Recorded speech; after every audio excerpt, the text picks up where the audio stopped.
Townsend number P-000958 that we received from the Department of Conservation and Recreation? Don't recall that one. I thought do you check your wmiller@townsendma.gov email? I haven't, it's not set up yet. It isn't? No. That's why you haven't seen it. Okay. Well, this should be added to the agenda then. I'll have to let you lead that. Okay, Jim, good. I would want to, it's for a piece of property that they are interested in acquiring. And it is, I don't know why, I just thought you, it also went to wmillerbos@gmail.com I did not see a thing. on September 23rd. Anyway, so it didn't get put on the agenda. So it's a property as well. I just assumed you would have put it on. And if I missed it, I apologize. That was an oversight if I didn't get it. But I didn't get a few emails from Jim this week as well, so I don't know what's going on with that. Yeah, I didn't get one that he had said he had sent either. So might be the funkiness of that townsendma.gov. I don't know. Okay, well, let's throw under 4.7, and if it's something we can get done tonight, let's do it. But if not, then we'll move it to the next one. Okay. So Jim, can you put that like 4.7? Yes, sir. Okay. 1.4 public comment period. Do we have any people on board here? Need to see if anyone's raising a hand because I've got people muted.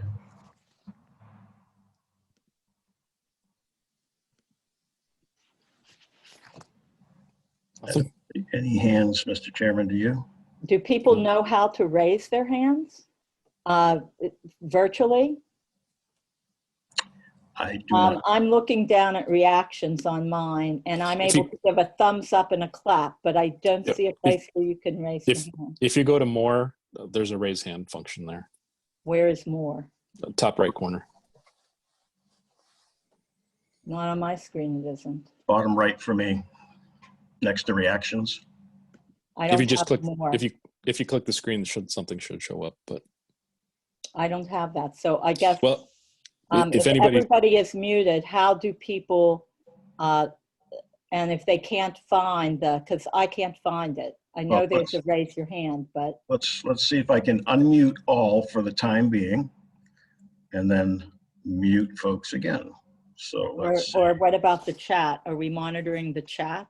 I've got chat off. Let's see, ask all to unmute. So let's see if anybody that's here has an interest in saying anything. Hi, Jim. I heard someone say hi. It's Janet. Hey, Janet. Andrea here too. Hi, Andrea. then just to let people know, the reason we're muting all is there was an incident last week, so we're trying to keep a little security, if you will, from some inappropriateness. I'll leave it at that.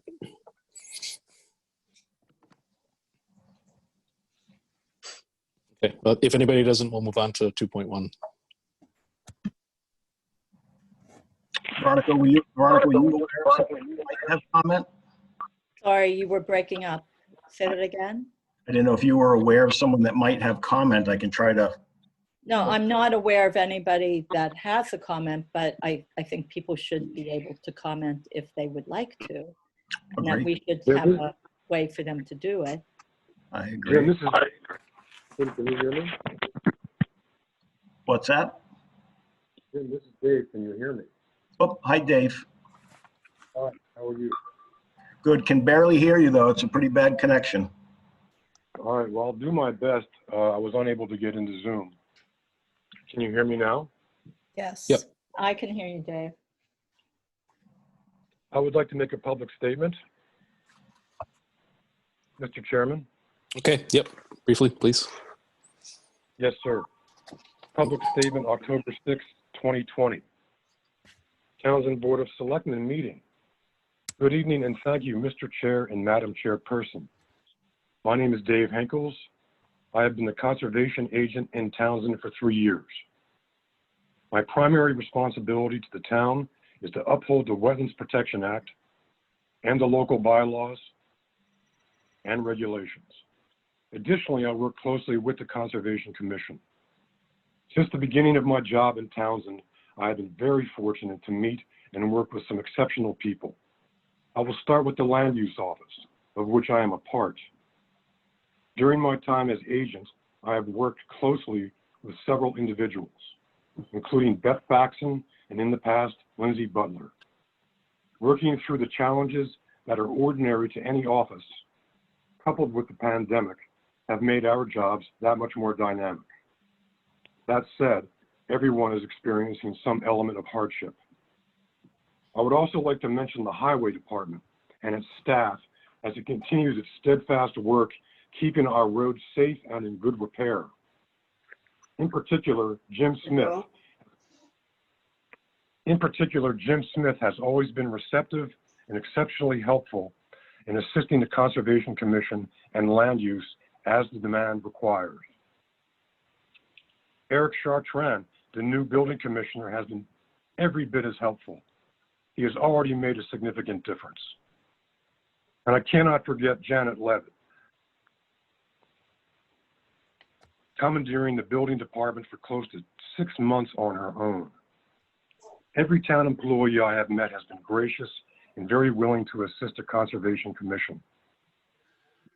Similarly, the people I have met through the permitting process or by happenstance, including applicants, their professional representatives, as well as residents, have all been nothing short of open, helpful, and collaborative. Even when there is disagreement or different points of view, we work through issues together.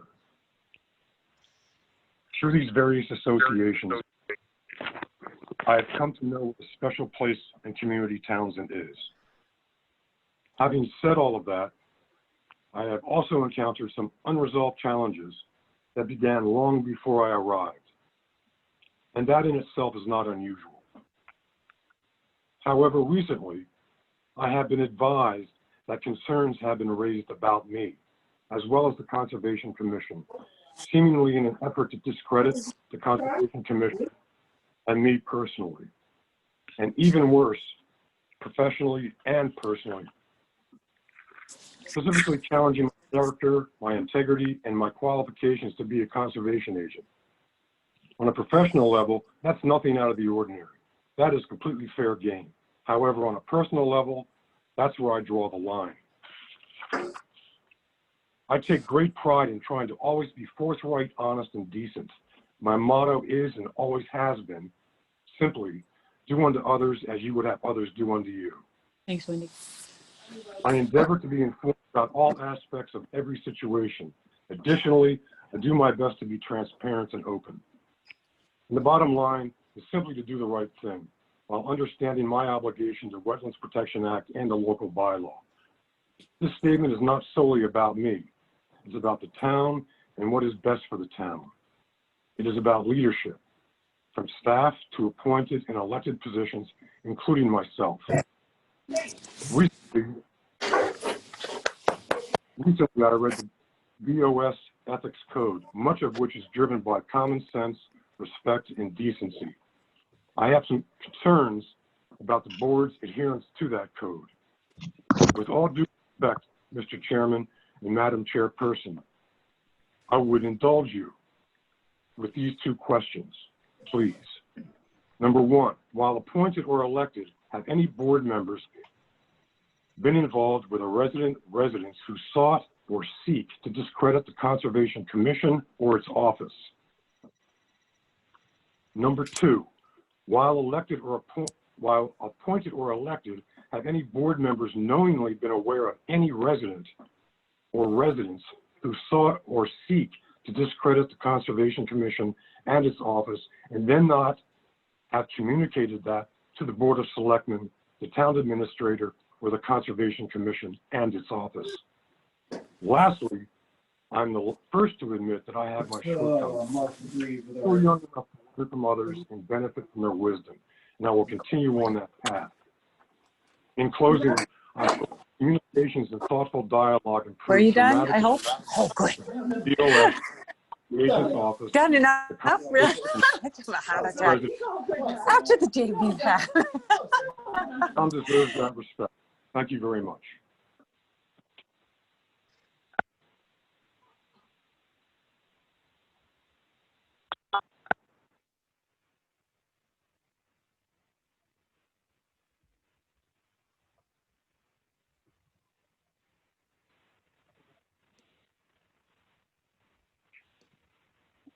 Have we all frozen?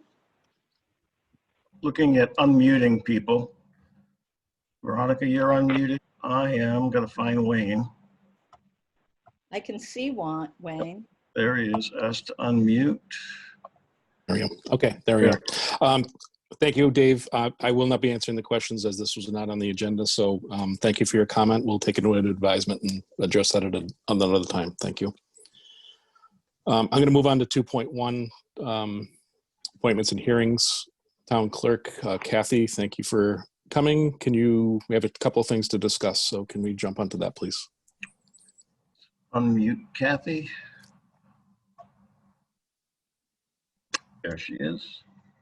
All right, so we have an upcoming election. As everyone knows, the presidential election will be held on November 3rd. We are holding it in Memorial Hall, where all the elections have been held, and it will be the same protocol as what has been going on for the last 2 elections. Enter through the front, exit out the back.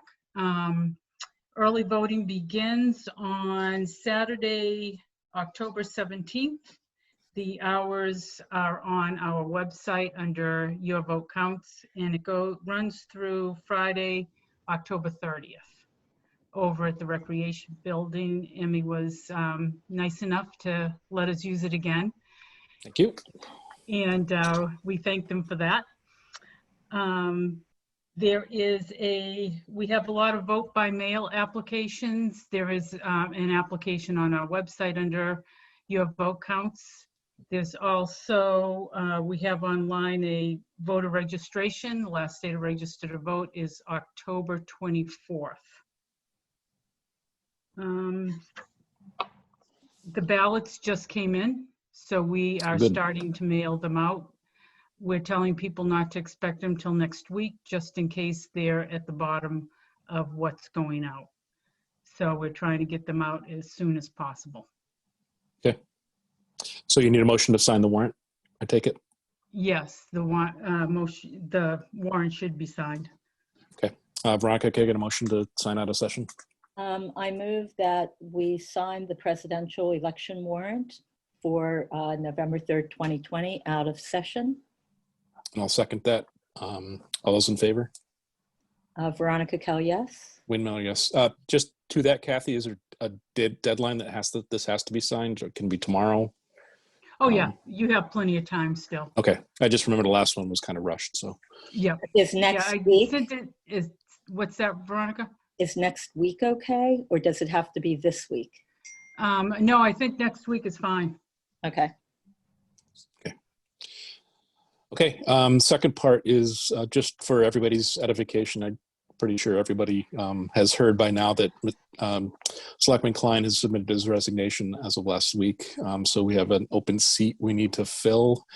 And correct me if I'm wrong, Jim, according to charter, if there's greater than 6 months left on the term, we have to hold a special election, and we need to, having never been through this part of it, I've had resignations, but I haven't had to fill. Right. So we need to understand the timeline. So if Kathy, you can, and Jim, can you give us a little? Yep. If I could, Mr. Primer. Chair, before Kathy chimes in, you have in the charter, Article 3, elected officials, and it's section F, subsection 2. It says if there is a failure to elect or a vacancy occurs and 6 months or more will elapse before the annual town election, the remaining selectmen shall forthwith call a special election to fill the vacancy. If a vacancy occurs more than 3 months but less than 6 months before the next annual town election, the selectmen may call a special election. So given that it's Well, Kathy, let's talk about this because I'm actually seeing this a little differently than when we spoke. If 6 months or more will elapse before the next annual election, when is 6 months?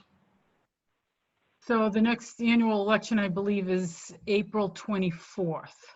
So October 24th-ish is 6 months? Yes. So it is feasible then, because it says the board shall forthwith call a special election. It doesn't say forthwith hold a special election. So I guess that leaves the door open for you as board members to consider anything up to and including the regular general election in April. If you, at your next meeting, after having heard this for the first time tonight, choose to forthwith set a date, you'll be on or about that 6-month mark, which would give you the flexibility to go to the annual. I guess I want to hear from Kathy as far as the timeline for an election. Like, what kind of lead time do you need to set up for a special election? And I will Minimum- also say, Jim, that I did read the charter. And when I read it, I assumed that if it was more than 6 months until the next town election, we needed to have a special election. If it was, you know, if the time was within 6 months to the next annual town election, then we did not. But I again didn't spend a lot of time on the meaning of the word call. So I'm not exactly, I guess I would need Adam's interpretation if there's question on that, but that's how I took it, that we would be setting it up. So that said, I would like a timeline. Go ahead, Wayne, sorry. Yeah, sorry. It just my personal opinion. I would like to have an election as soon as reasonably possible, and that goes to your question to Kathy, is what a timeline would look like. Obviously, I don't want to have one prior to the presidential election because Right. that is just far too much work to put on and be confusing. So I was, you know, in the January timeframe in my mind. I don't know if that's a realistic time to hold election prior to the April election, if we need to do that, or what's it going to cost, and the logistics around having two in the following year. So I'll turn that over to Kathy. So the cost of an election is between $6,000 and $7,000, of which I don't have in my budget. And if we were to call the election before the end of the year, I believe we have to mail out all the early vote by mail ballots for another election that will take place. That cost would be an additional $1,200 to $1,500 to mail out the ballots. In order to, once you set the date, I have to have, by law, at least 64 days to be able to set up for the election, which includes 2 weeks of nomination papers to have those ready for people to take out. And they only have 2 weeks to do that. Usually for the annual election, they have 2 months. So I would ask Jim and Kathy if you could work together prior to our next meeting to give us some options as to when we could have it, what that looks like on a calendar, and Jim, possible funding if we need to do that, because it's 6.5 months is kind of a long time again to have a 2-member board, having gone through this last year myself. So I agree with Wayne. I think if it's feasible to hold a special election, I think we should. Kathy, I have a question for you. When you say you have to mail out early vote by mail ballots, do you mean to everybody? You send out, you're sending out a ballot to everybody? Or is that a request, the form that gets returned to you saying, yeah, I want one?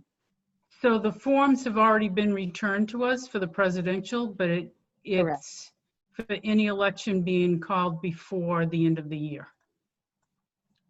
You'd have to do it all over again. Right. They don't have to fill out another application, but we're required to mail everyone who's requested a mail ballot. Yeah. Which people want them for the presidential, but they may not want them for this election. So those But cards, we're required to mail them. okay, so those cards that we all got sent in the mail where you could say whether you want it or not, Yes, that goes through the end of December, yes. correct? Okay, so if we were to hold, so what's the lead time? So if the election were in January, do you have to send out, I mean, does that still apply that you would have to, I'm confused. I would think that it would apply because we're preparing for it. And if you have, say you have the election January 20th, Mm-hmm. we have to get those ballots out. Okay, so that it can get returned to you in a reasonable amount of Exactly. time. I see. So those are the timelines I'd like to talk about the next time we meet, Okay. if that's fair, Kathy and Jim. Okay, Sounds good.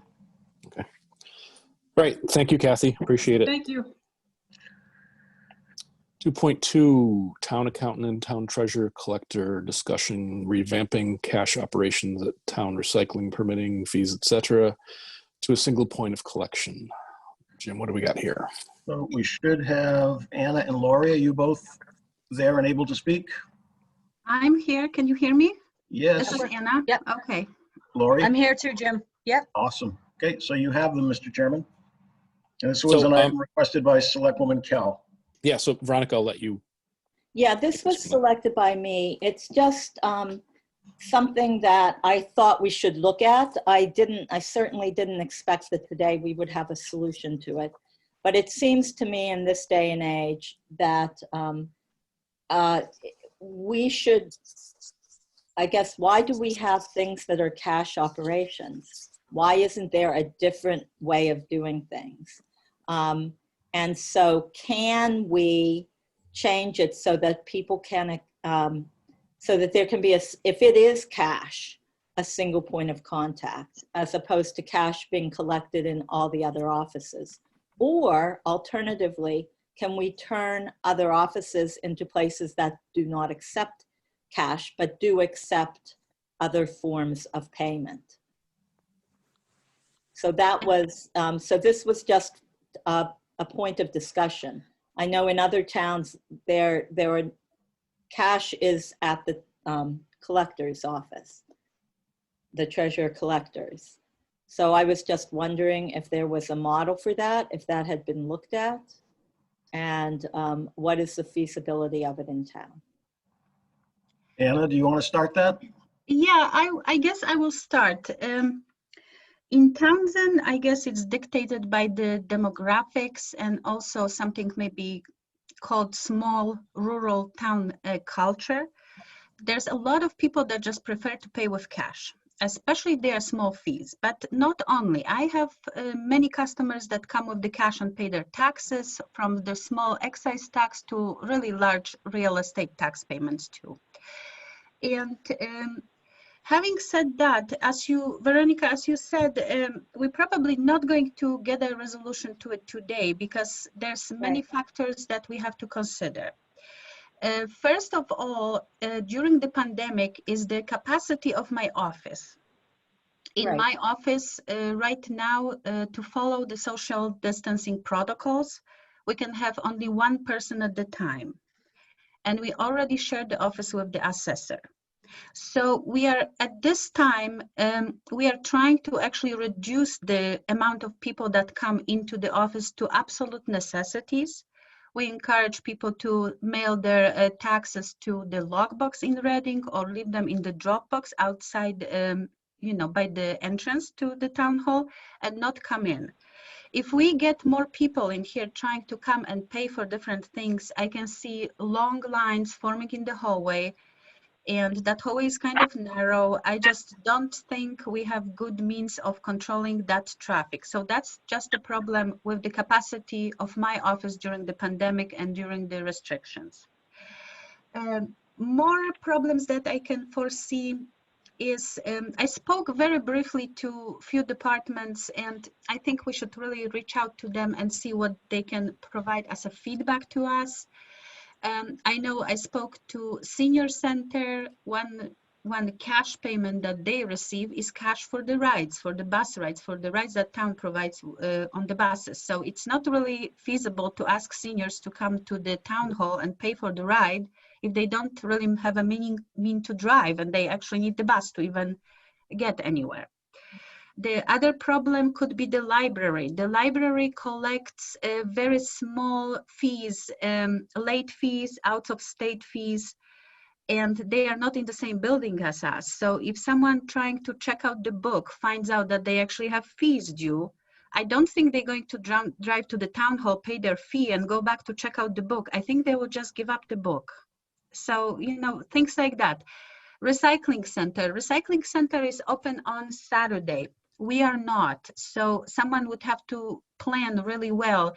I need to drop off something to the recycling, so I need to get my sticker during the week to visit the recycling center on Saturday. Just that could be a problem of communication and relaying this message to the residents. Yeah, I'll just chime in here a little bit too. I think what we're looking to ask for, you know, what are our options? Because we similarly, this is before we got on last year, Veronica's, the time cards in town. You know, they're another manual process that had to be kind of revamped. So we asked you guys to look at an automated system where we could use our computer systems to log on and record our time and have that approved and accounted in a way like that. So I think that's kind of what we're asking. What are our options to do that? Because like right now, if we go to the recycling center, if I pay $5 to get rid of something, I don't get a receipt. So how do I know that $5 actually made it to the town? Well, or how do you know? This is a problem with the procedure in the recycling center. And correct. Yes, because they should give a receipt. There should not be a resident walking out without the receipt. So I think we should just tighten up controls, even put a sign, please make sure you receive a receipt, because I know there is a book of receipts in the recycling center and they should give a receipt for every payment in there. I think procedurally, and Veronica, correct me if I'm wrong, I mean, I think that's what we need to tighten up here, because there is really not a procedure to account for all this. I know it's not a lot of money, but it's every penny counts nowadays. So, and correct me if I'm wrong, Veronica, but I think that's where you're going with this too. Yeah, I mean, all around. I think I certainly don't think it's anything that's going to be procedurally changed in the next even 6 months.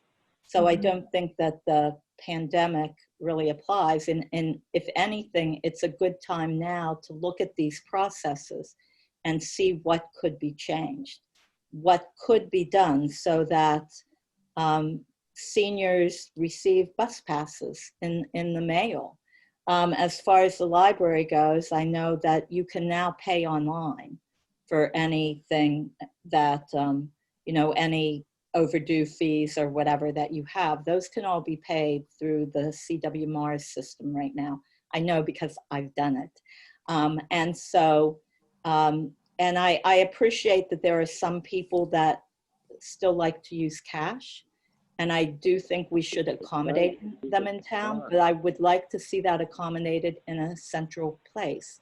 So it might be good to analyze, and I don't even know who does this, analyze how cash is coming in all the different places in town.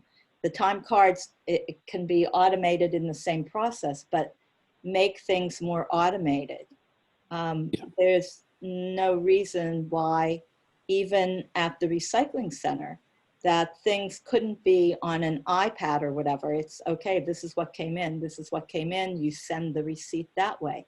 Well, the only issue I saw and that is they don't have internet out there. No, they don't, but you could have Wi-Fi. Of course, the town would be paying for that. Yes, so I mean, those are the options, I guess. And like you said, we're not going to solve this tomorrow. So let's just put it on the table, and Lori, if you could just kind of start thinking about it, I guess is what we're asking for here. I think it's more too than just Anna and Laurie can think about it as far as what they can do. But I do think that what Anna said about each department head, talking to each of them, Right. looking at what they do. So maybe Jim, at a department head meeting, you could collect the information and. Yep, absolutely. Mr. Chairman, I did just make a note of that for the next department meeting. One of the other pieces to be cognizant of is we have several operations in town where cash is handled that are overseen by elected boards or staff people. So you have, whether it's the library board of trustees and the elected board of health, or even the elected town clerk. So notwithstanding all of your best efforts and wishes to have one cash point, they do retain the ability to decline and say that from their perspective, they're going to keep doing it the way they are.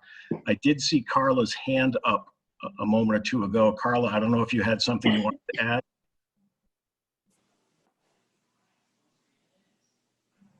Is she muted, Jim? She is not. I don't see her actually now. Okay. So So okay, I guess, Jim, if you could lead that with the different groups. you've got it. Okay, and thanks, Lori and Anna. I appreciate the few minutes there. Thank you. 2.3 Townsend Housing Authority discussion about the trust seats, affordable housing trust seats. I see we have some volunteer forms here. I assume that's what we're here to administer. Yes, sir. So You have, how many seats are there, Jim? Oh goodness. Actually, Chaz, do you remember how many total? I don't know where Chaz went. He's there. He's right there. I can't muted. hear him. I know. Is he unmuted? I'm trying to find where he is so I can unmute him. There he is. I got you. There it is. Thank you. I just wanted to also, I'm not sure, I think Lori is on the call here, Jim. She's on her telephone. Okay. But we did post for a joint meeting just in case we had a quorum, just to cover our bases. Excellent. We have the declaration of trust calls for 5 trustees, 4 of which are residents of Townsend, and 1 of which would be on the Board of Selectmen. We had a meeting on October 1st, Thursday, October 1st at 7 o'clock, in which the Townsend Housing Authority had submitted to and agreed to the volunteers with Joseph Shank, Gary Shepard, Michael, and I'm going to not do very well on the last name, Verasto Toko, and Joan Savoy, and these are the 4 that we are presenting for you tonight for our picks for the trustees. And I think it's Federosco. And there you go. I know him, so. I'm Like, if it's who I think it is, I coach soccer with him. yes. So. Okay. Well, I'm from Irving, Massachusetts, so we didn't have names like Smith and Sexton, and that's about it out there. So what basically I can do for you is that with the last draft of the trust, we would just need to plug those names in, and the selectmen would need to choose which one of you two would want to start on the trust to be able to get that going, and then Adam would then file that. Once that gets filed, then we should be good to go to start funding this. We need to fund it. That's the next step. All right, Veronica, you or me? Where's Don when we need him?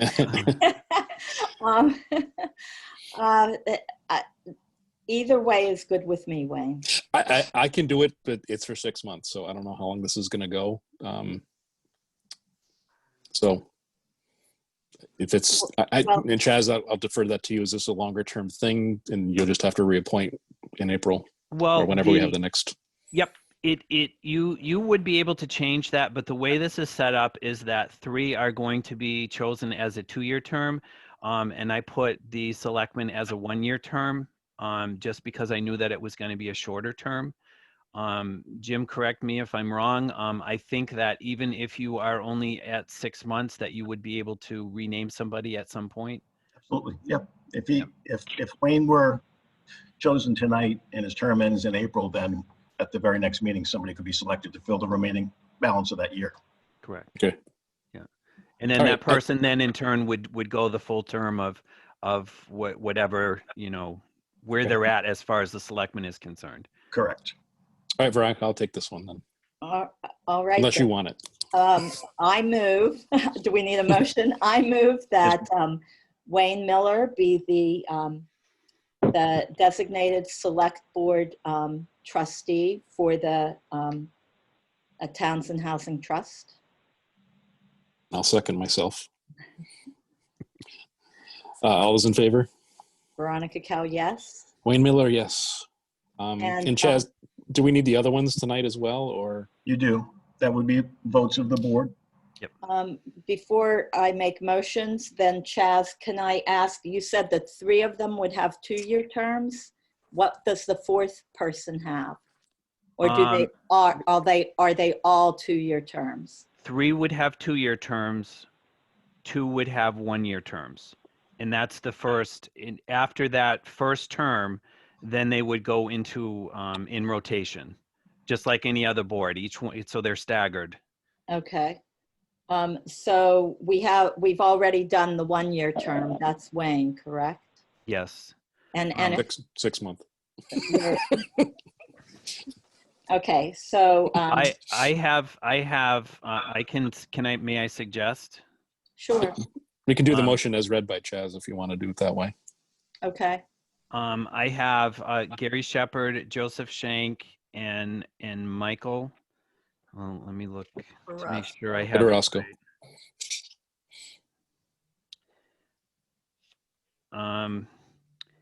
Of the original trustees, Gary Shepherd, Michael, and Joan shall hold office until 2 years for initial appointment, and Joseph Shank and the selectman member shall hold office for 1 year. All right, then I'm going to make a motion for each of them then. Would that be okay? You could just say, I'd move the slate of trustees as presented by Mr. Sexton Duranian. All right, I move the slate of officers as presented by Mr. Chaz Sexton Duranian. And I'll second that. All those in favor? Veronica Cal, yes. Wayne Miller, yes. Chaz, Lori, thank you very much. Appreciate it. Could I ask another quick question in regards to another matter that is rather quick? Is it a housing matter? It's a housing matter, yes. Okay.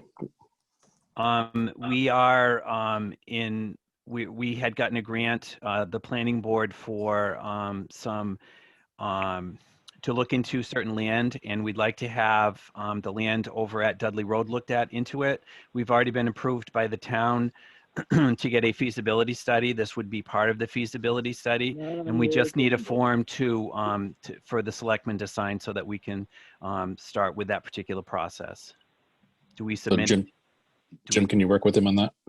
Yeah, Chaz, is this 43D Yes. parcels that you're looking at? Okay. Yep. So do you have such a form, or is it one that you believe exists in the office here somewhere that we should pull out? No, we have one. I can give you one for that. And also, if I can, Jim, talk to you about another thing that you and I and Lori had talked about earlier in the year. Same thing. Absolutely. I saw your meeting, so I know what you're talking about. So. Okay. Excellent. Okay. Thanks, Jess. Mr. Chairman, it could expedite things if you actually voted to execute the agreement to allow the Housing Authority to move forward with a feasibility study on the Dudley Road parcel. We're posted to meet with the Housing Authority to talk about housing trust issues. This is connected, I think, within the 4 corners of the posting enough that if it saves Chaz at all 2 weeks, you could do that tonight. Yeah. And then get the thing signed. Okay. Yeah, let's do that. Okay. Gotta get a motion there, Veronica. I move that the Board of Selectmen I'm not exactly sure what I'm moving, that the Board of Selectmen allow the Townsend Housing Authority to do a feasibility study under a 43D permit for the Dudley Road parcel. Perfect. And I'll second that. All those in favor? Veronica Cal, yes. Wayne Miller, yes. Thanks, Jazz. Thanks, Thank Jeff. you. And Jim, I'll get that right over to you. Okay, thank you. Right, 3.1, appointments. Reappoint Renee Fossey and Cheryl Simino to the Abraham French Fund for a term 10/6/20 to 6/20/22, or 6/30, excuse me, 23. Can I get a motion there, please? I move that I'm going to do them one at a time. Reappoint Renee Fossey to the Abram French Fund for a term beginning 10/6/20 to 6/30/23. I'll second that. Any discussion? I have none. Me neither. All those in favor? Veronica Cal, yes. Wayne Miller, yes. And the second one move- there. I move that we reappoint Cheryl Simoneau to the Abram French Fund for a term beginning 10/6/20 to 6/30/23. And I'll second that as well. Any questions here? No. Okay, all those in favor? Veronica Cal, yes. Wayne Miller, yes. 3.2, appoint the town administrator as the municipal approving authority for the purpose of assisting compliance with the COVID regulations for the rec department programming. Can I get a motion there? Do you want to move and then discuss? Yep. I move that we appoint the town administrator as the municipal approving authority for the purpose of assuring compliance with COVID regulations for rec department programming. And I'll second that. And I know we have Emmy here. If she could elaborate on that a little bit, I think that would clear things up. Sure, I'd be happy to. Thanks. So, I guess very briefly, because I know you guys have a lot on your agenda tonight, Charlie Baker put out an executive order number 49 to allow organizations and homes to provide assistance for hybrid and remote learning. They put together a program called the Remote Learning Enrichment Program, and it came out with certain approval processes that need to be done in order for organizations to get an exemption. They're not giving licenses, they're actually giving exemptions. And the whole idea behind it is you can run a program during school hours for school-aged children, which previously under EEC and DESE is not allowed. So within that, there's a municipal approving authority that is designated to basically take all of the paperwork and all of the regulations and attestations to following all the paperwork and making sure that the facility is correct. And they take all of that and go through that with a letter with their attestation that we've provided everything that we're supposed to provide according to the EEC's requirements. And then at that point, we submit in for an exemption, and EEC goes back through all of that paperwork through the municipal approving authority to make sure that they've signed off on everything, they have everything, that we've provided everything that we're supposed to, and that they're capable of tracking our program and being accessible to our program going forwards for compliance. Okay, so my question is, given that it's, COVID-19, et cetera, why not the Board of Health, or why not Carla overseeing this? Well, it certainly could be. However, we have underneath all of the regulations and rules that we're doing, there's a lot of different pieces that we're touching in the municipality, including the Board of Health, the fire department. We've had the building department involved. Not to mention, we're going to be utilizing Town Hall and the rec center. So access is a big part of it, and making sure that those protocols. Not to mention, Jim already went through all of this with us when we did the summer recreation program, and was able to be a part of all of the protocols that were put in place for that, which are primarily rolling over to this one with a few additions to EEC specific protocols.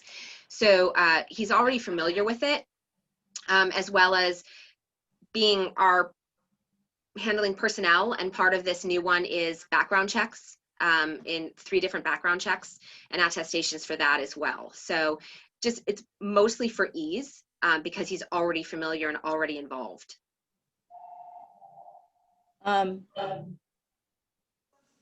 Okay. I guess my next question is, what part of Town Hall will you be using? The Great Hall The Great Hall? will be closed, and I know you're going to ask, so we'll be closed for the day prior and after for elections. That'll all be closed for those. I think it's actually 2 prior. Kathy, is that correct? We're talking 2 prior and 2 after, right? For elections. To what? Days will be closed so that you guys have set up cleaning and election times, correct? For town meeting and for elections. That's what we had sort of discussed. Jim, is that right? Yes. Yeah, and that's in our protocol. So we looked at 2 days on either side. So we'll be closed for that as well as for town meeting and the events that are held for standard use of the Great Hall. And then we'll be in there during the daytime hours, and protocols allow for and exist for only exit and entrance to the front door, the front opening doors, as well as keeping those doors open and pegged. So there's a lot of protocols involved in keeping that space cleaned and keeping our folks, our kiddos, out of the rest of the building. Where do we find out about this program? I guess, do you have something written up the way the library and the senior center do? Because this is the first I'm hearing about this. I don't know about you, Wayne. Did you know about this? Yeah, we had a pretty extensive book from every department, I think. So the library had one, the senior center had one, rec had one, town hall had one. So there's and Jim, correct me if I'm wrong, there's a pretty substantial binder with all this information in it and protocols and procedures. There is. I mean the program, the layout of the program that Emmy just described. So what are you looking for specifically? Starting dates, ending dates, number of students. Okay. Yeah. How are you doing online access to schoolwork? Are people teaching or not teaching during the, I guess, information on the program itself? This is the first that I heard. Is this the first that you've heard, Wayne, of this program going forward? It's the first. Well, I knew she was working on it, and it's coming. We had this a couple of meetings ago when we were talking about staff. I believe is, developing that plan so we could figure out who Emmy needs to hire to do that. So you can't do that without a plan, right? So I think this is the next logical step in the process to get a program in place. I don't think there's one there yet. There isn't. No. So what we have. So this is all coming. It all rolls down from the state. So the first thing was getting the paperwork from the state, and that didn't all come as one prepackaged. They've sort of been dribbling it out. Right. Piece by piece. We finally have the last piece. So we can go forward with having a municipal approving authority to go through all of that paperwork with us so that we can establish the program. We do have general parameters that we're looking at already. I can't give you a start date because it depends on the municipal approving authority approving everything and then how long it takes for the EEC to give an exemption. So Okay. that's follow up from them. Okay, I just thought because you were talking about before and after, and it's October 8th, and the election is November 3rd, that maybe this was already in place, but. So fingers crossed. I'm hoping that once we get everything signed and it's an actual online submission for the exemption, that once that's in, I'm hoping for a short turnaround because they are doing it online versus having to hand mail in all the paperwork. They're doing it as attachments. So I'm hoping for a quick turnaround, and I'd love to open by no later than the 26th. And then we'd be closed, like I said, surrounding the election in order to do that, which is not that unusual. We're typically closed on holidays and that sort of thing anyway. So we'd need to be closed for those dates. And again, our community members that utilize our programs are well aware of that and are okay with that because they're obviously coming to vote. Yep. I guess with that, Emmy, I think just as long as you keep us in the loop. Oh yeah, if you don't mind. Yeah, and I can tell you already, no more than at this point, we're looking at 20 kids. The program allows for 26. So that's what we're looking at for kid size or kid groupings, and I went with Janet. We did the square footage, so we can have like up to 39 according to the square footage, but program parameters are 26 per group, and we're looking at 20. Okay. A little off topic, but this means that then we could have open meetings in the Great Hall, correct? If we are able to open it for this sort of program, we could also open it for meetings such as this. Is that true? We'd have to limit it. Yeah, to 26 or 39, depending. I don't know. There'd be a couple of things that you'd want to consider there, Veronica. One is the recording. Right now, we don't have the Great Hall with the technology installed to be able to record meetings and broadcast them. We do have grant funding that we've been approved for, so there's a scope that should be going out next week on getting that project done. Once that's in place, you're correct. If we had appropriate social distancing, we would have the ability to have meetings and go live. Right now, we would at best be able to tape them and rebroadcast them at a later date.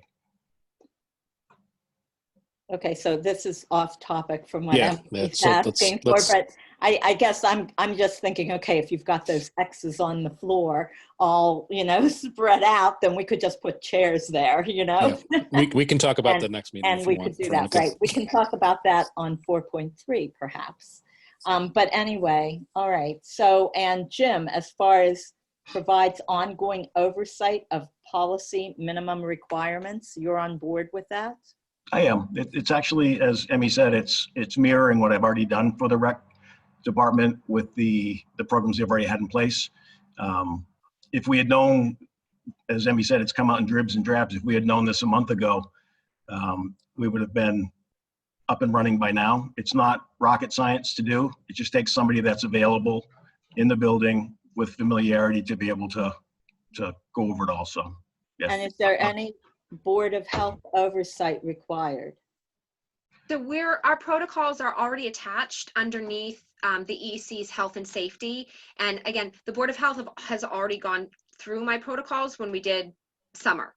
Earlier. So, Okay. And they're the same protocols, the health and safety protocols under EEC and DESI are those same sort of protocols. So, and those are all, we already did it. We did it this summer. So, and Board of Health was involved with putting that all together as well. And Jim's part of his job as the municipal approving authority is checking in on policy and our procedures and making sure that we're adhering to protocols that we have in place. Okay. All right, I guess we're ready to vote. So all's in favor. Veronica Kell, yes. Wayne Miller, yes. Thanks, Emmy. Appreciate it. Appreciate it, guys. I'll keep you posted. Thanks. Right, on to 4.1. Vote to allow town payroll and bills payable warrant to be approved by one Board of Selectmen member signature while the board is down to only 2 members. Veronica, just to give you a little history on this one, I'll jump in, Jim, is since we're down to 2 members, this past year when Sue had resigned, and my travel schedule did not allow me to be in town weekly to be able to sign the warrant and have dual signatures. So this just allows us to say, if you're gone, I can sign and we can still move forward with billing and payments, or and vice versa if I'm gone, which doesn't seem to be anywhere close to ever happening soon. So that's all this is for. Okay. I move that we allow town payroll and bills payable warrants to be approved with one Board of Selectmen member's signature until we are again a full board. And I'll second that. And I will make every effort, and I hope you do as well, to have dual signings when we are both available. Right. And through Jim, I'll keep you informed if I'm traveling and won't be able to sign. And now I'll let you guys know if I can't sign. Okay, appreciate it. All those in favor? Veronica Kell, yes. Wayne Miller, yes. 4.2 website discussion timeline for, I assume this is the redesign or revamp. Veronica, this is the one you were? Correct, yeah. And I don't know, Wayne, if you've had time to go and look. There were 2 websites that I think, I know I sent it to Jim. I don't know if I sent it to you. I've been looking on my own, Okay. just at several of them because every town's a little bit different. Right. And some have a lot of information, some like Ashby have next to nothing. So I think it's really a decision, and I'd like to sit down and maybe a work session with you to go over this because, like I said, I think the last meeting, I have a lot of stuff on website redesign. I've gathered over the years from the many websites I've done for commercial businesses I've worked for. And some of the costs I've seen on some of the things you're proposing here are a little out of whack, in my opinion, as to what they're charging. So I think it's worth sitting down and really kind of mapping out what exactly we want. So, well, the two websites that I liked, I looked for one that was Civic Plus because Carolyn got that quote of 6,000. We are Civic Plus now. That's the website we have. Yeah. But we can have a different homepage and a little bit of different reorganization. And my feeling is that most of the town departments and the boards who update that page, they're already working with Civic Plus okay. and Drupal site. And so if you look at the Westford website, there's Civic Plus, and they have a kind of nice. It's just making the homepage look a little different, making the website more easy to follow. And this leads me to a question to Jim, though. So if we are looking for does this fall under procurement? Yes, we'd have to procure. I think the bigger question now is funding. So even if the board does decide to go down the road, we wouldn't be doing a procurement knowing that we don't have the funding in hand to actually execute a contract. Yeah. Do you have to procure for $6,000? There is a process. So anything under, I think the most recent regulations are anything under 25, you'd have to solicit and receive responses. So it's not a full-blown request for proposals with sealed bid documents, but there is a process you'd still have to go through. My point is less about that, Veronica, and more about the fact that if we don't have the money, we shouldn't be going through. Well, I think that the Q-Send, I looked at Lunenburg, and Q-Send is really expensive. It is. That's the one I was saying, out of whack. Yeah, that's way out of whack. It makes Civic Plus the $6,000 that we thought was too much last meeting. It makes it look really good.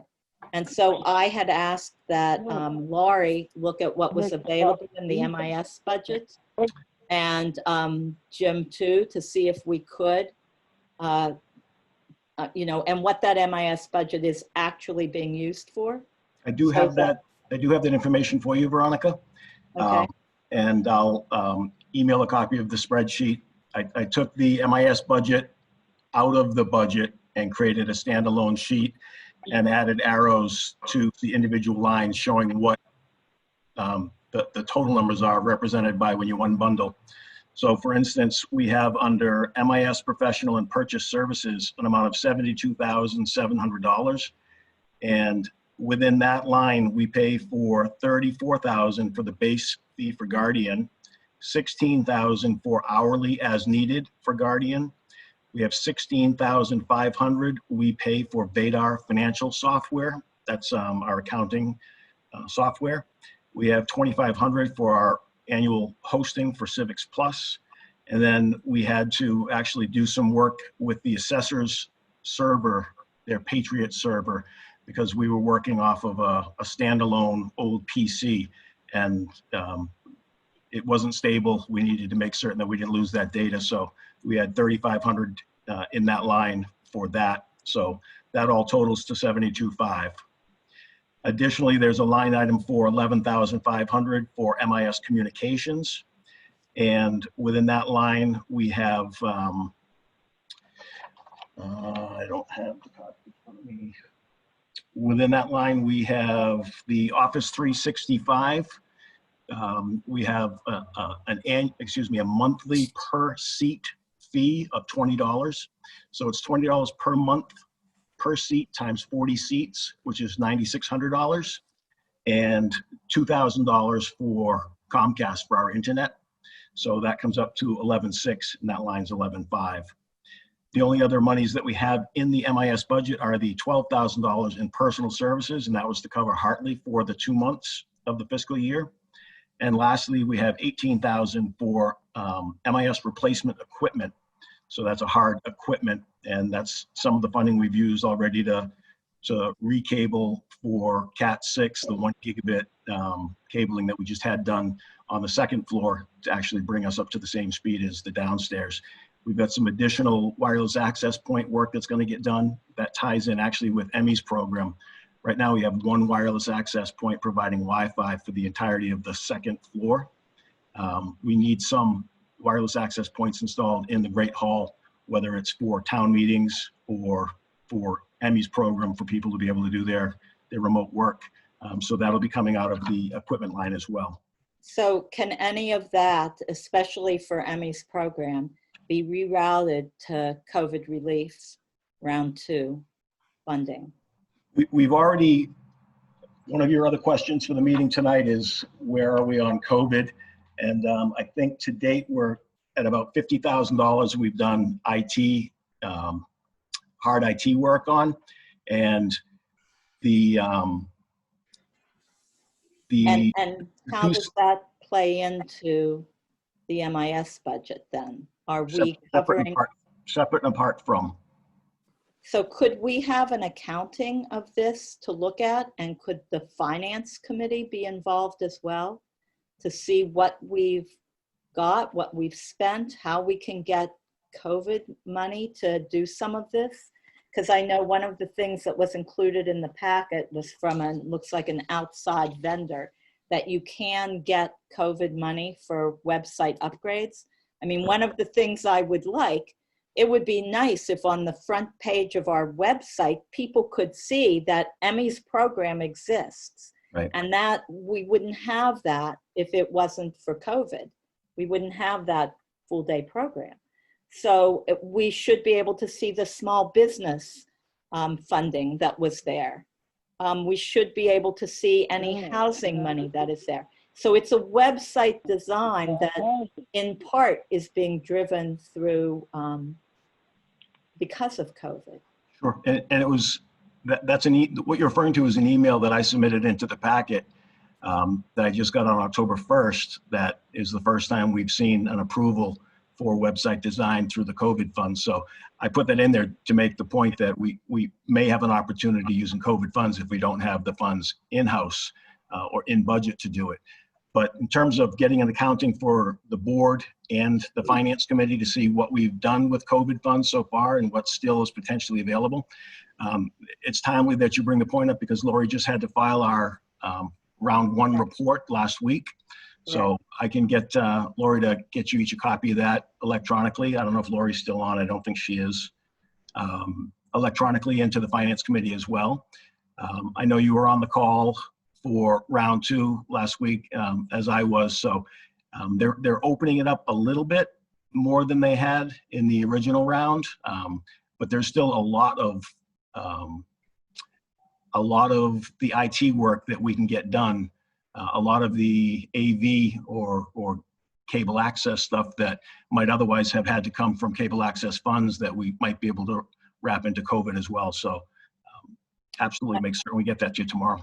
I'm wondering if we can shift some funds that, you know, I know that if there can be some COVID money that can be used and provide relief for our very tight MIS budget somehow. Yeah, if we can, anyway, if we can do that for the next meeting, we can make some decisions at that point, I think. Could we have a work session then? And it would be nice if we could do it in person to look at things. I'd be happy to do that with you next week. I'll just have to check my schedule to see what that is. Or the week, I meant next meeting. No, it doesn't have to be next week. It can be I am short of having a 4-hour meeting. Having work sessions separately is a lot more efficient, in my opinion, just in the past. I'm good with that. Because I'm sorry, I'm not a 3-hour meeting guy. I'm not gonna All lie right, to you. so let's set up a work session. Yeah, You because know, I mean, if it- I can. My schedule is pretty damn flexible, so I can we can meet at different times to go over this stuff, and it's Okay. it's not quite as simple as saying, well, I want this, this, this, and this on the front page of the website. You're going to always have a limit to what you can have there. Absolutely. So we just need to decide how many spots we want, because that's going to drive how expensive the front page is going to be, blah, blah, blah. So it just is a ripple I effect. think we should look at COVID Plus, though, at COVID Plus, Civic Plus, and and that's fine, since that's our vendor already. and so that's our that'll vendor make it easier. already, and there are, I think we should look at that and stay within that. I think it will be less expensive in the long run for the town. So let's get Jim to put together the finance piece of it there, and then you and I can set up a time. Sounds good to me. We'll The set one- up a work The one session. overarching point that I'll just make certain to leave you with is, as you likely heard, Veronica, we can't use COVID funds to supplant that which we would have otherwise budgeted, but we can use it to supplement. And this website is a supplemental thing. Correct, because we did No not one budget would. for it. Thanks. All right, 4.3 TCAM update, funding and startup assuming responsibility for Zoom meetings. Veronica, I think this is one you asked for too. This was mine. I know that last week when I signed the warrant, I saw that the funds transferred to TCAM. I think it was 414,000, maybe 417,000. That's correct. So I saw that the funds had transferred. So I guess my first one, funding, that is a moot point now. When I put this on the agenda, I had not yet signed the warrant. Startup, I'd like to know at what date TCAM takes over, and we have to start scheduling our meetings through them. What that process is, how that will look like, when will that be presented to the board. I also think it would be good if TCAM ran the meetings as opposed to using your personal, Zoom account, Jim, or Beth's personal Zoom account. And I think too, it would give us a person to monitor the waiting room, or however we're doing it, to prevent things like what happened last week from happening. So, keeping the Zoom bombers out. Sure. And the people who are interested in what we're doing as a town in.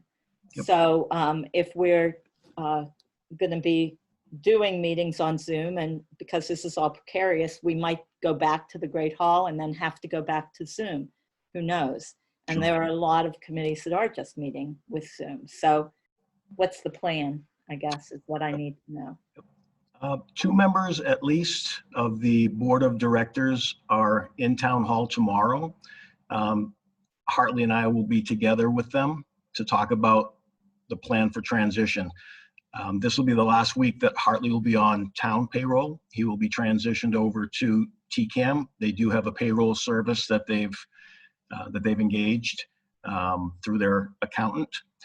The issue of changing the control of the Zoom meetings is one that I welcome.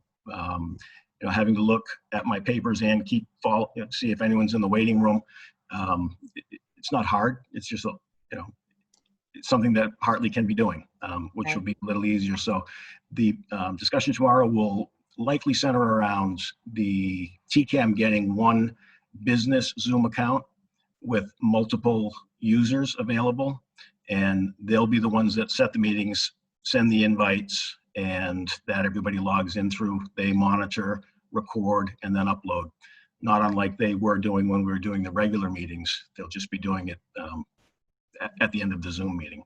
So we have that meeting tomorrow. I expect we'll have a timeline for you after we get together tomorrow. So I should be able to get something out to you well in advance of your next meeting. I guess the 2 things that I would want is when they choose their Zoom account, I would like it to be one that's sophisticated enough that we could do webinars if we chose to.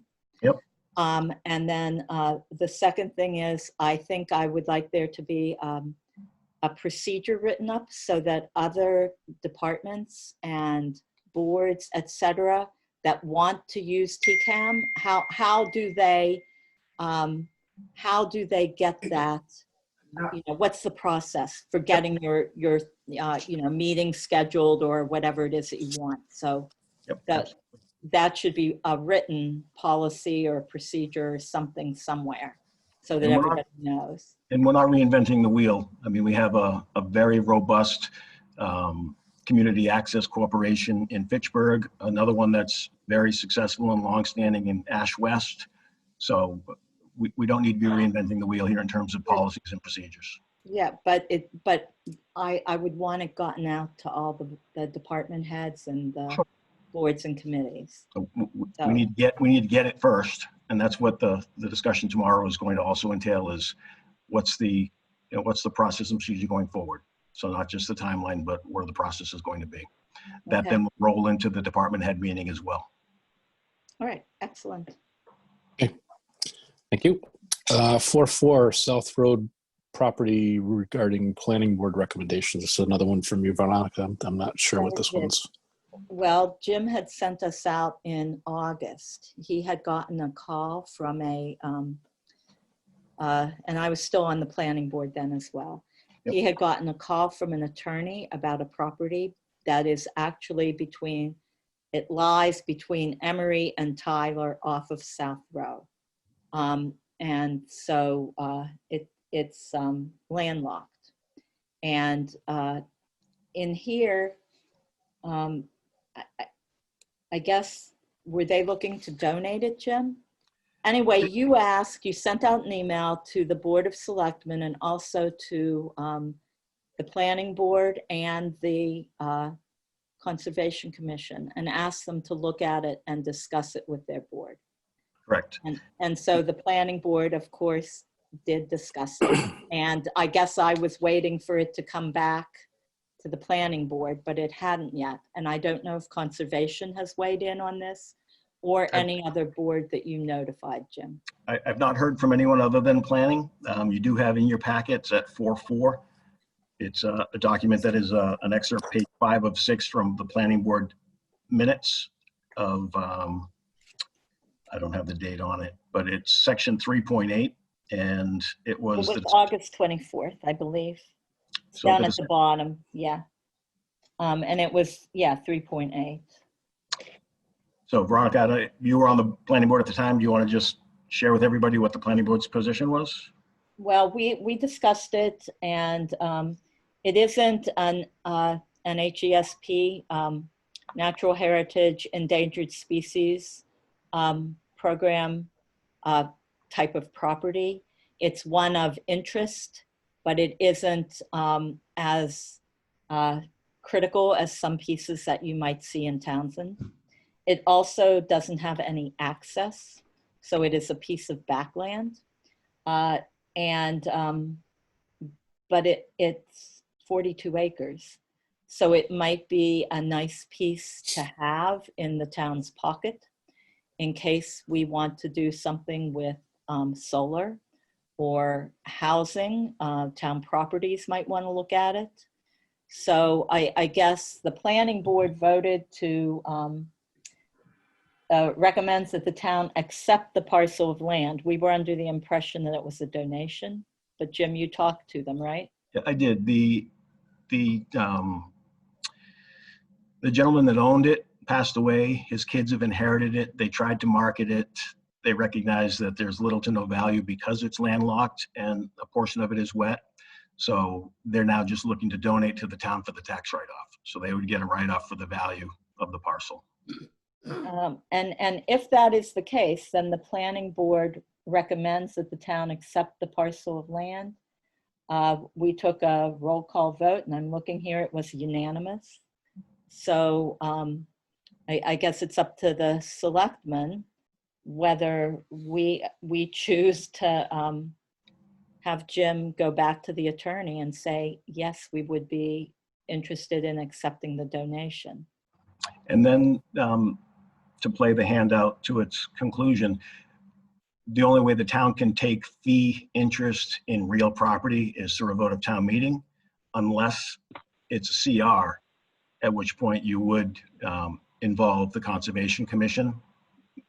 They have the ability, the commission has the ability to take land without a vote of town meeting.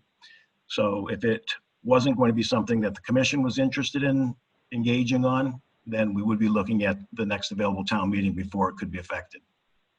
Yep. So if you read the minutes from that meeting, you know, I was the one that spoke to it, and I was in favor of acquiring the parcel, but would like to carefully consider the use, including development options. And if not, then a conservation restriction should be placed on the parcel. So I would have thought that the Conservation Commission would have discussed this as well. I don't know if they did or not, or got back to you, Jim. I'm assuming not, since there I've was not nothing in our heard, packet. but I can reach out and see if they did agenda it. If not, if they will at their next meeting. So do we need a vote on this now from the Board of Selectmen, or do we want to wait? What's the deal, Wayne? How do we do this? I think we have to wait until they decide which way they want to go. And if it has to go to town meeting, or if it's a conservation restriction that they would have to place. So if it is a town meeting vote to accept the parcel, do we have a special town meeting in our thoughts? no, we're going to have one for the budget once the state gives us their. We had talked back in July at the annual town meeting of needing to hold a special once we had the final numbers from the state. They're still not forecasting they're going to have numbers to us until mid to late January. So we would have a special once those numbers are known. Okay, so that would be, you know, if that's a time frame that the owners are, if that's amenable to them, then that would be fine. So If not sooner, if the Conservation Commission had an interest. So I'll make certain to get in touch with the agent tomorrow to see if it's been taken up, and if not, to make certain that it is. okay, know that they did approach the land trust as well. So that's all. Okay. All right, 4-5 discussion vote, Halloween trick or treat. So this is a topic of lots of interest from what I've been hearing. I've looked at other towns. We have heard back from the Board of Health and the sanitarian as to what their recommendations from the state and our local board are.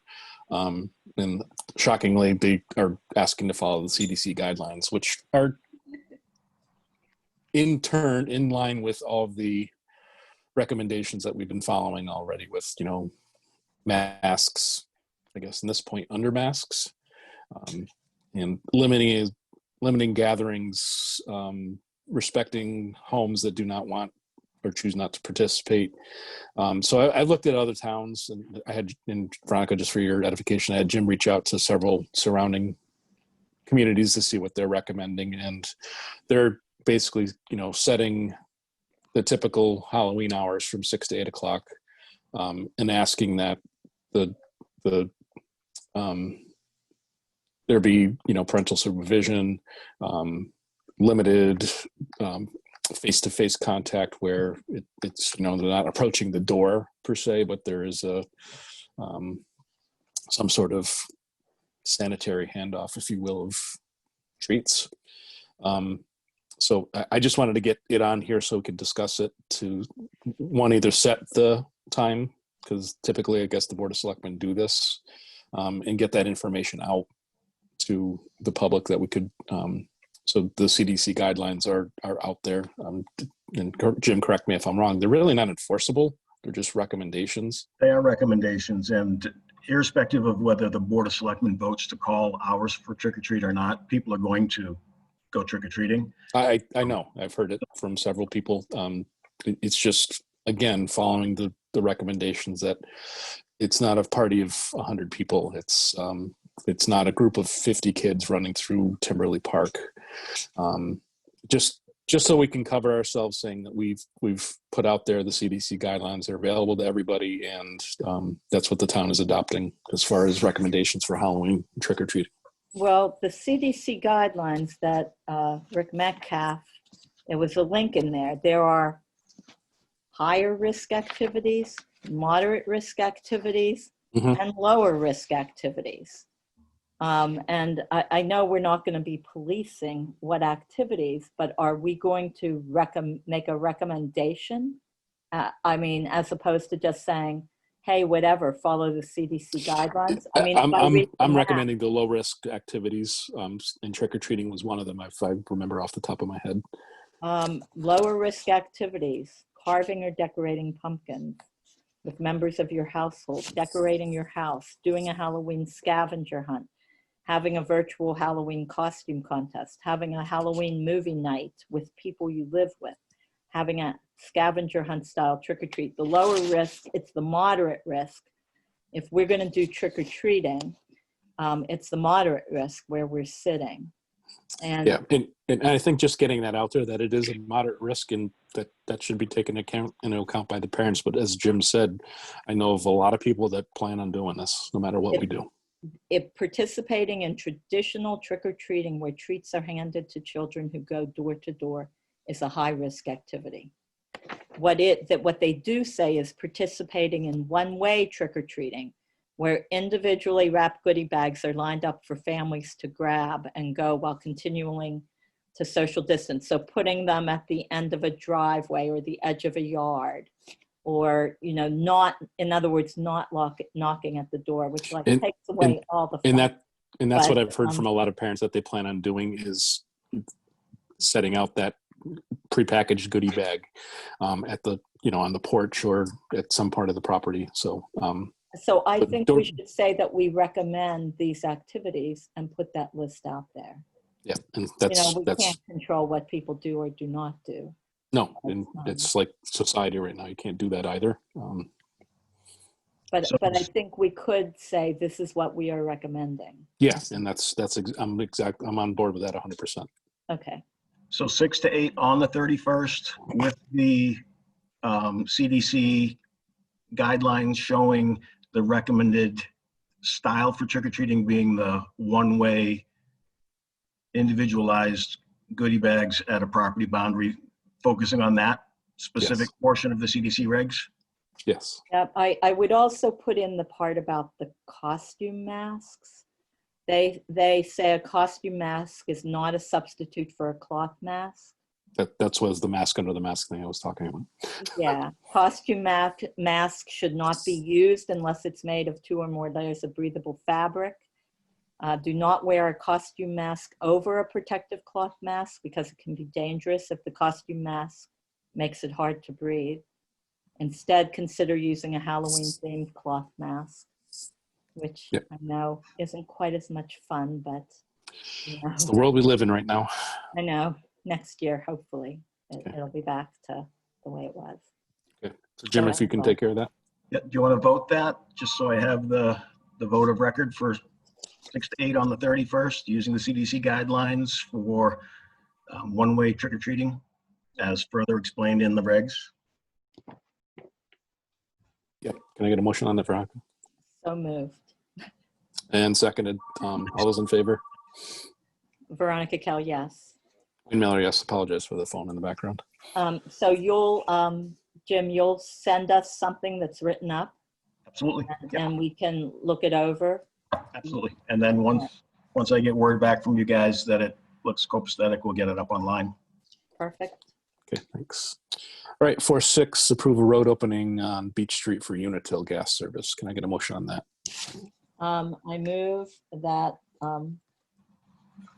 we approve road opening for Unitil gas service on Beach Street. And sign out of session. And sign out of session, yes. And I'll second that. This is just a standard service opening. So are Looks we like. voting? Yep, all those in favor? Veronica Kell, yes. Wayne Miller, yes. 4.7, this is your addition, Veronica, so I'll let you. It is. I need to find, I had it here. So many papers. It's not even funny. Okay. So this email, I'm gonna,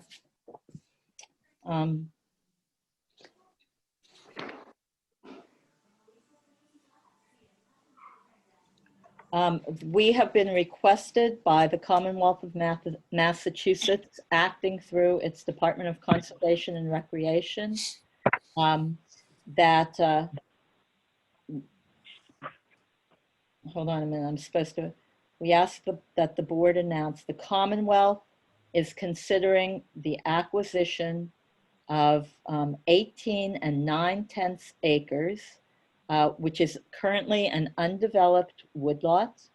It is, and I'm looking for the map, block lot. It is owned by, I'm looking for the name here, Mahalchuk.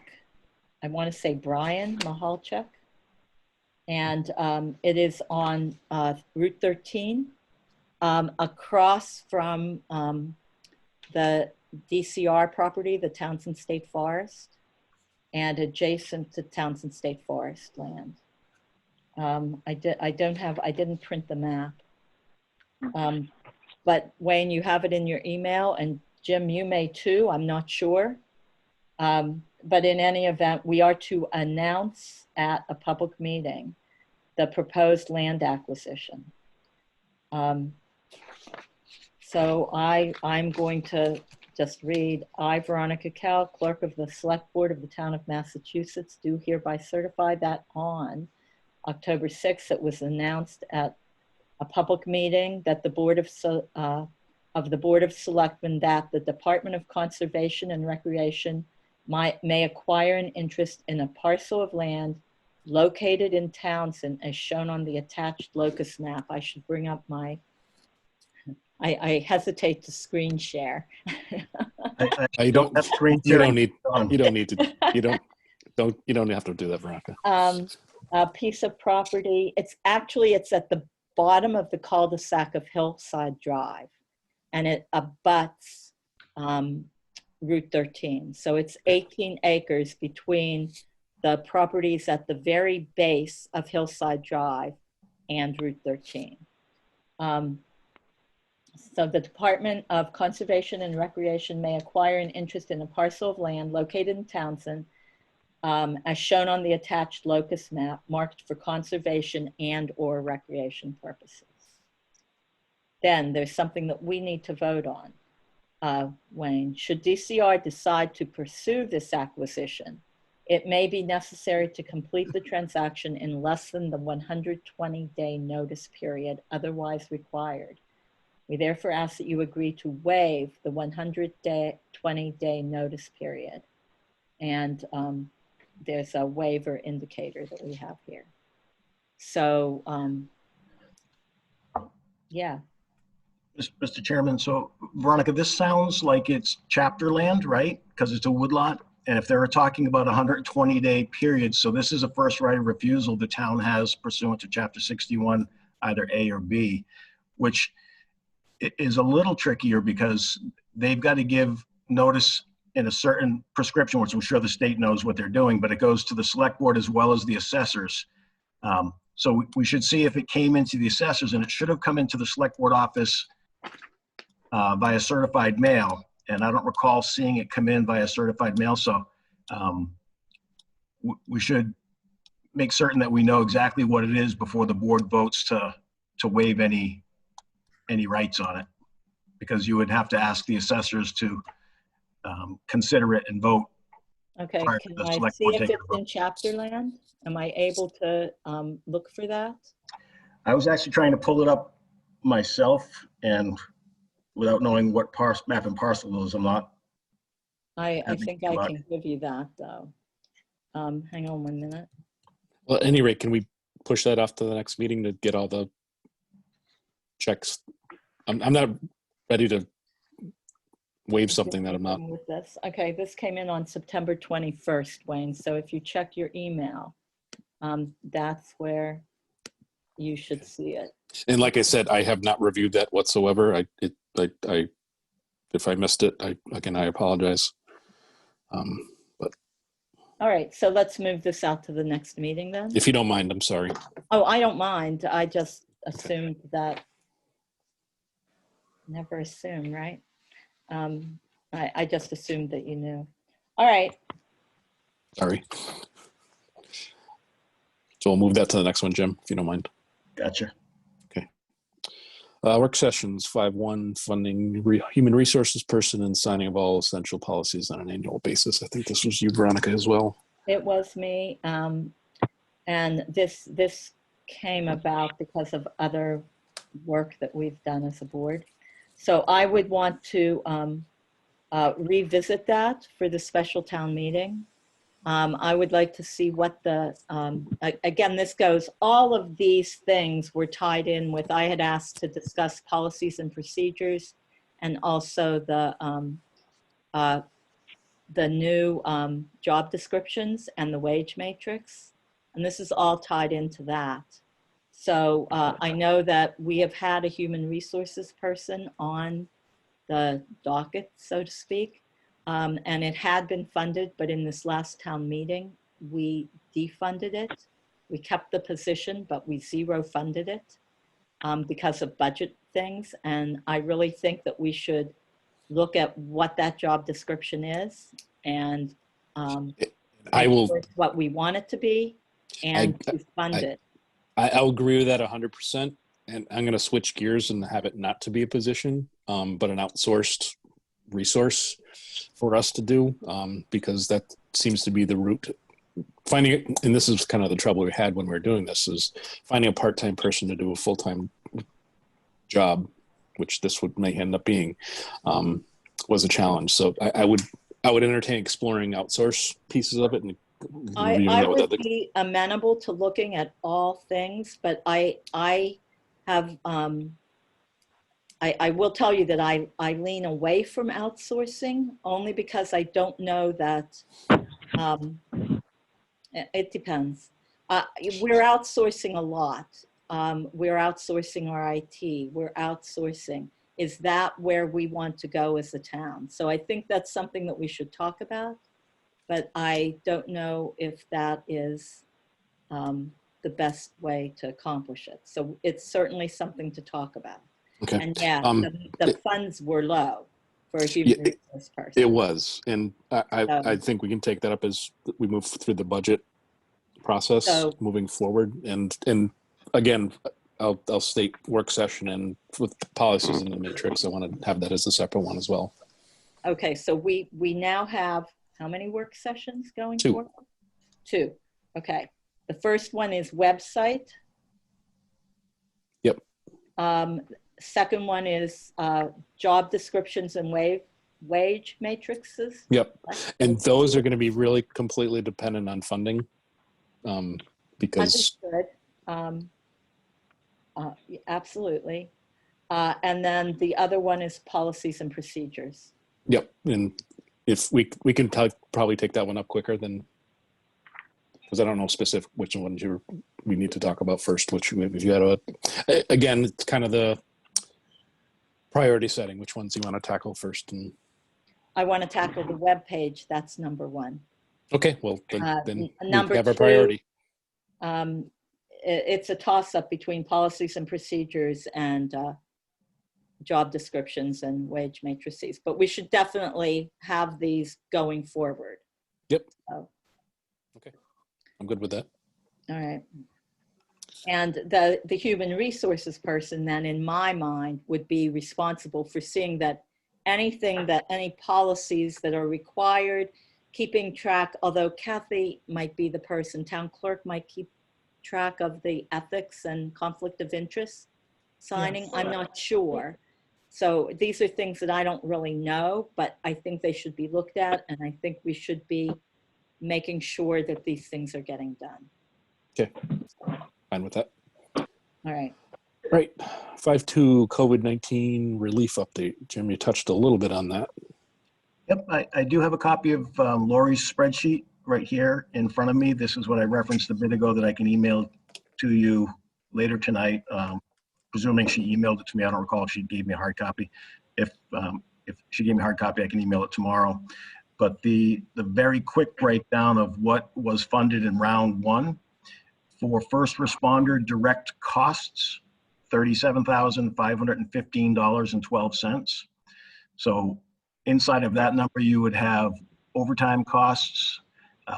You would have costs for, you'll recall that there was a discussion about the end of the year coming and people having time on the books that they would otherwise have lost because they weren't able to take it during COVID because they were first responders. So you allowed certain number of days to be purchased back. So that's carried within that number as well.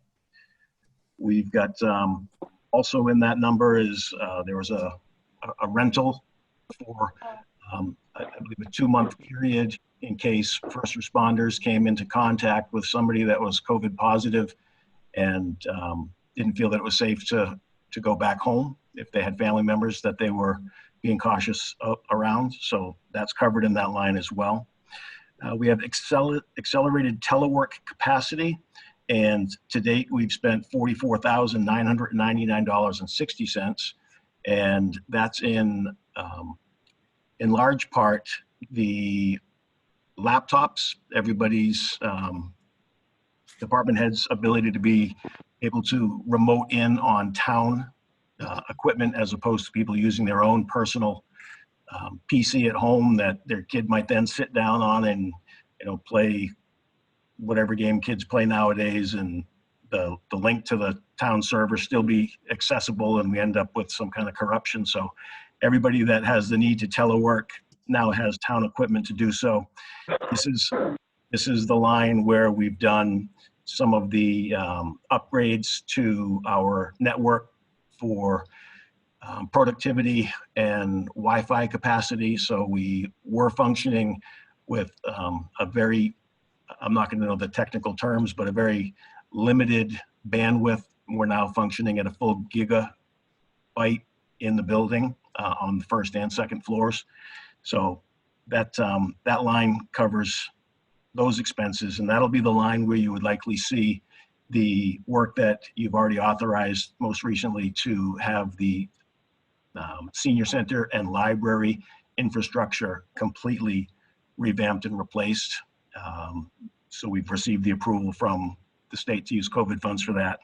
And additionally, we referenced a bit ago about having the Great Hall upgraded to have the technology sufficient to be able to have wireless access points sufficient for the kids to be able to do their studying. And if there's a town meeting and people are on their phones following along or want to be on laptops, you won't have people bumping into each other fighting for a very limited Wi-Fi signal, but also the ability to be able to broadcast live the meetings. Next line you'll see is PPE. So things, masks, gloves, and the like, and there's a $5,527.07 was expended on PPE. Cleaning and disinfection, there was $4,435.08 expended in round one. Signage, $619. Educational materials and testing, $832.71. Groceries through the senior center for $138. And then there is an other line of $111,495.80. And that included a number of public safety pieces. I don't have the breakdown of other right here. I don't. Oh, Jim, you muted. Jim, you're muted. Am I back?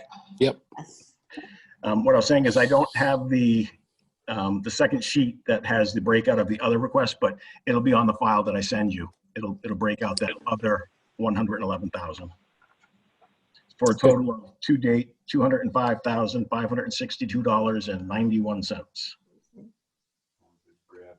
Okay, so round two, that's the current stuff, right? This is the stuff that's already been done and billed. Round two, we still have on our allocation, based on the formula that they originally did the disbursement on, roughly $500,000 available to the town. Okay. It's not expected that we're going to spend it all. We want to be mindful of being protective of the citizens and doing everything we can regarding COVID with these funds, but also being good stewards of the fact that just because the money's there doesn't mean it needs to be spent. And we don't want to get caught up in having an audit 6 months down the road and trying to defend something that's not defensible.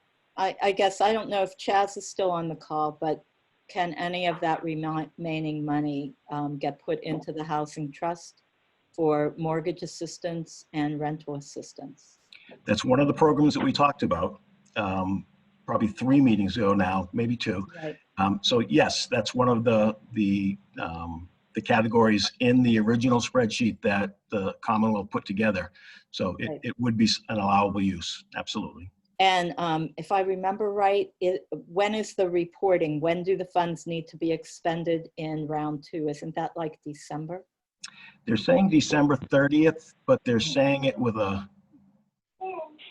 there's a bit of softness to that date based on everything that I've heard.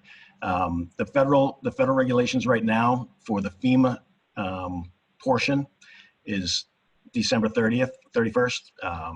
So the state is mirroring that, but it's expected that it's going to push a little bit beyond that. So perhaps the Housing Trust could meet and talk and see how we Chaz is get here. some of those funds in. Yep, and I guess that'll be the first topic at the meeting once we have one. Jess, do you have anything to add to that? Can we? Can't hear you.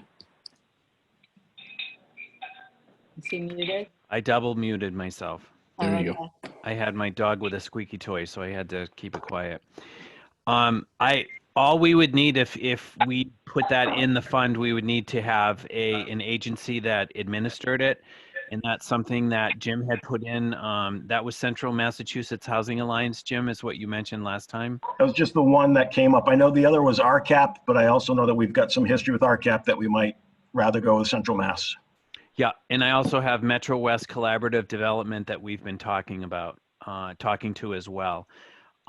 So basically what it would be is that the funds would go into the housing trust, and then we would need to have the agency, because there's a lottery that needs to be set up. There's a lot of different things that would be. So to answer your question shortly, yes, it would be available once we get the trust fund set up.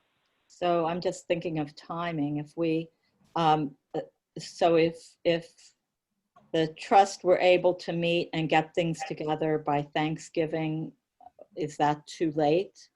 Well, to, I have, wire funds what I have been afforded is that as state representative, I am able to talk to some of the law department in Boston, and that's what I have been doing in regards to what we need to do to make sure that once we get this set up, how we're going to be able to get the funds directly to the clients. And once I have that information, then I would then be presenting that to the trustees that we just voted on tonight. And they would in turn be able to do that. How the process works on a nitty gritty, that would be, we'd have to have another meeting and I can explain all of that. But initially, I should be able to get in short order. I can send it to you guys and to Jim in regards to how the process happens, where it goes, how it goes there, and what the process is from there. Okay. And Veronica, we can be reaching out to our contact at the state level for the COVID funding, and they do a rolling approval. So it's not uncommon. The fire chief needed a washer dryer, for, cleaning all of the turnout gear. People are out on calls where there's COVID, and we got approval within a couple of days. So we can be doing that concurrently, getting the approval in place. So by the time the Affordable Housing Trust is ready to hit the ground, have a vote, select, an outside agency, the funding will be available. Correct. Okay, and then a process for people in town who would make use of these funds, that'll be put in place. Yeah, the process is very simple. It's just going to be a website that we would announce, and the client or the resident would go in and they would do it all online. They would work directly with this administration agency that we would be dealing with. We the town wouldn't have anything to do with it. Right. Okay. That's good. Okay. Perfect. Right. Thanks, guys. All right, 5.3 Board of Selectmen announcement updates reports. I just have one. Bill Rideout from the Rail Trail reached out and asked that if we were to get approached, or if we could approach Neshoba Valley Tech for them to build a head of the trail signage or bulletin board posting. So I'm all for that. So I don't know what we need to do next for that, but I agree. I know that in the past, that Neshoba Valley has come forward to the towns and asked for projects. Yeah. So Jim, if you could keep that on your radar. I can tell you that Bill and Carolyn were speaking last week, and Carolyn did some outreach to Neshoba. So Oh, that's perfect. already in the works. Okay. Whether or not they actually, in COVID times, are going out doing community projects, Who that's what knows? was still being worked on. Okay. Thanks. Okay. That's all I had, Veronica. Well, I have several here. My first one would be the public library and the senior center sent us the announcement of their hours and their operating procedures for October. So one question I had is, Jim, do we need to approve those, or do they just give them to us and go forward with it, which is fine with me? Yeah, they're a separately elected board set up by statute. They have care, custody, and control of the building, so those are theirs. So you're Okay. getting them as a courtesy. So it looked good, and I would just announce that people who are interested should check the websites, because changes have been made in programming for the senior center and also for the library. As far as hours go, I know the library had been open in the evening, Tuesday and Thursday, and now I think they're just one evening a week. And the hours on Fridays are shorter. So if you use the library, check the website or the Facebook page or wherever for that. My second thing would be to, I just want to applaud the Board of Water Commissioners for all their good work over the past year and a half without having a water superintendent in place, that they have a screening committee set up now, and they will be meeting to look at water superintendents. So hopefully we'll have someone in place sooner rather than later. So I just wanted to thank them for their perseverance over the past year and a half in making the water safer in Townsend for all of us. Last thing is Q&A with the Selectmen is still ongoing at the Senior Center. The next one is October 15th, 10:30 in the morning, and you need to call Katie at the Senior Center to get the link. It's a Zoom thing, and it's also on cable TV. And I believe they put it up on the YouTube channel after the fact. There were two things that came out. Last month I talked about volunteering, and there were two things that came out. One was a suggestion that when, I guess it's an onboarding process for people who are new to boards or committees in town, that there be a policy or procedure in place to welcome them to the board. It can be an online thing, just hey, you were voted in, you were appointed, you need, your appointment letter will be coming, you need to go get an oath of office, you need to perhaps take the conflict of interest exam. I don't know if everybody has to do that or just elected people. But in any event, something onboarding that can be sent to people. Oh, and the person who is, if it's the Conservation Commission, David Henkels will be in contact with you. If it's something for the Planning Board, Beth Faxon will be in touch with you, those sorts of things. So that was one suggestion. The second suggestion was a welcome to Townsend packet.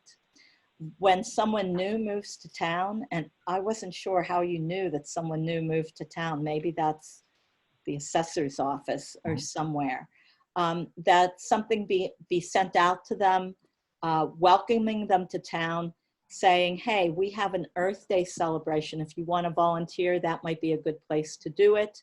Or, the library does a festival of trees. It's a really wonderful thing. You might, if you want to get to know the people in town and the community, that's something that you could get involved with. There may be other things. Those were the two things that came to mind when it was mentioned to me. But so that's another thing that we might want to look at. And I had asked for policies and procedures to be put on. And those were two of the things that I wanted to talk about that aren't really policies and procedures, but they're welcoming things for the community. And so I'm not exactly sure, is that something that the Board of Selectmen comes up with? I think it would be a good idea. So where do we go with that? Oh, we can talk about it At a work session? yes. All right, so put that on the work session. Okay. I can try to find other communities, Veronica. I can try to find other communities that might have similar either policy, the onboarding policy, or programs, just to get a little bit of background on how it might be being handled in other towns. So I can. I'm thinking of what town it was that she mentioned a town that she had, the woman that talked about this at the Q&A. There was a town that she had specifically said they do this, and they say we do this one activity that we do as a community every year, and so if you want to get involved, this is the way to do it. So anyway, Okay. the ones I could think of were Earth Day and the trees at the library. So, but there could be many others. Anyway, All right. that's all I 5-4. have. Okay. Thanks, Veronica. 5-4, clerk of the board announcements for events. I think Halloween was our only one to discuss there, so we'll move on from that. Reports, board liaisons, I have nothing. I don't know if you...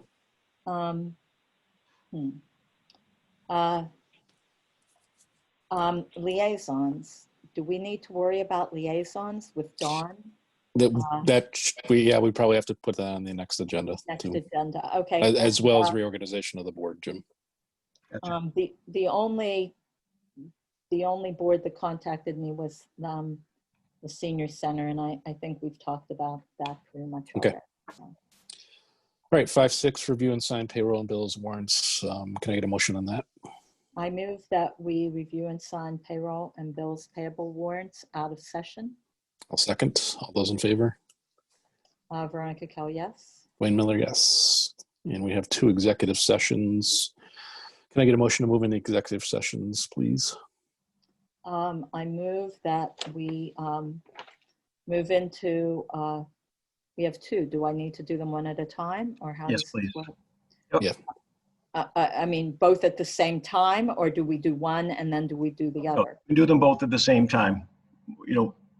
Okay. Read them both at the same time. Yes. They're 2 Okay. separate exemptions, but read them at the same time. I move that we move into executive session pursuant to General Law, Chapter 30A, Section 21A2, to conduct strategy sessions in preparations for negotiations with non-union personnel, or to conduct collective bargaining sessions or contract negotiations with non-union personnel regarding the fire chief. And I move that we move into executive session pursuant to General Law, Chapter 30A, Section 21A2, to conduct strategy sessions in preparation for negotiations with non-union personnel, or to conduct collective bargaining sessions or contract negotiations with non-union personnel regarding fire, clerical, supervisor, and police unions. And we will or will not be returning to executive session, to open session. We'll need to return to open session, or at least hold open the possibility of doing so. Veronica Kell, yes. Wayne Miller, yes. And we're back in open session. Okay, and lost among everything is my calendar. Oh, I know where it is. We're in open session now? Mhm. All right, so can we look, before we adjourn, can we look at dates for meetings for November and December? We're anticipating a motion to ratify and sign out of session the fire chief's contract now that you're in open session. Oh, yes, I need to do that, do I not? Yes. I move that we vote to ratify the fire chief's contract and sign it out of session. And I'll second that. All those in favor? Veronica Kell, yes. Wayne Miller, yes. Now schedules. All right, So our next regular schedule is the 20th, correct? for us, yes. I'm good with that. Do we want to do a work session at some point? I'm yours for the taking, so you just. I'll have to go through my work schedule. I don't have that up right now. It's Okay, so I have my just computer closed. Yeah. I'll send some Send me an dates, email. possible dates, if you don't mind. Okay. The first Tuesday in November is Election Day. Do we want to have a Board of Selectmen meeting on Election Day? Probably not the Good best either idea. way. I mean, We'd be Zooming likely still, so it wouldn't be interfering with anything here. I guess if we could keep it brief. So if there are people that are tied up or we can do another day that week too, because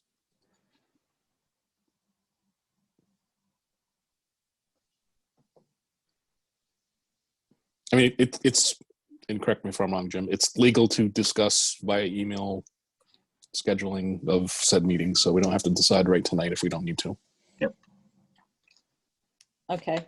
So the 20th is a lock, and then I'll get dates from each of you and see what we can coordinate on either the first for the next regular and then some off dates for work sessions. Yeah. Okay. All right. All right, can I get a meeting to adjourn? A motion to adjourn. I move that we adjourn at 8:19 p.m. And I'll second that. All those in favor? Veronica Cal, yes. Wayne Miller, yes. All right, thank you guys. Appreciate the time. Night, guys. Have a good night. Bye.